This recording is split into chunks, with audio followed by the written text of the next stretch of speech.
Alors, dès votre réception, eh bien, si vous appuyez sur le bouton On pendant 3 secondes, vous allez remarquer qu'il n'y a rien qui fonctionne et que je n'ai pas de tension aux bornes extérieures sur le 120 volts, comme vous pouvez le voir.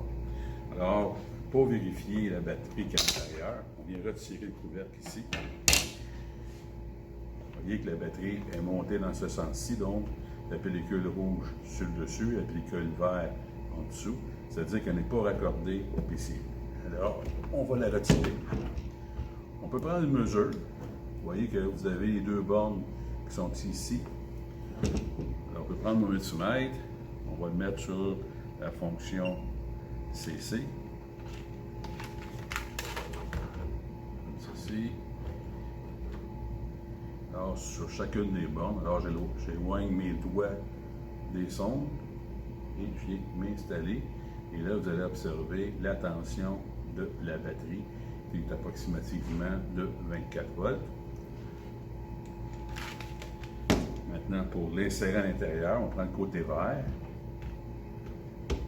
On glisse comme ceci. Et on appuie sur le bouton On pendant 3 secondes. On entend le bruit. On peut refermer le couvert.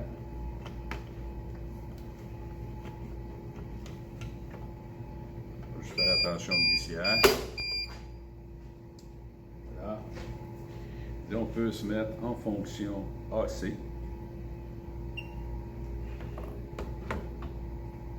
Et venir valider, par exemple, une sortie AC, donc une prise de courant.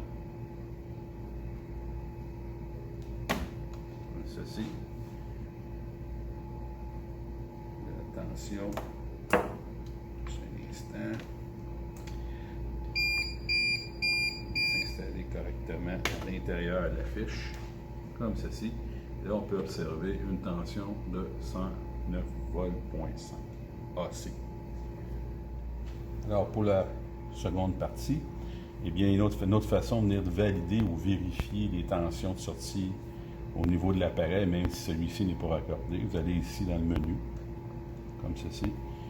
Vous avez la fonction Event. Vous voyez, votre sortie indique 109 volts, ce qui remplace le multimètre au niveau tension. Le IN, il n'y a pas de tension, donc il n'est pas raccordé, donc il n'y a aucune alimentation, 0 volts. Même chose pour C. Et puis vous avez le pourcentage, même chose, donc il n'est pas alimenté.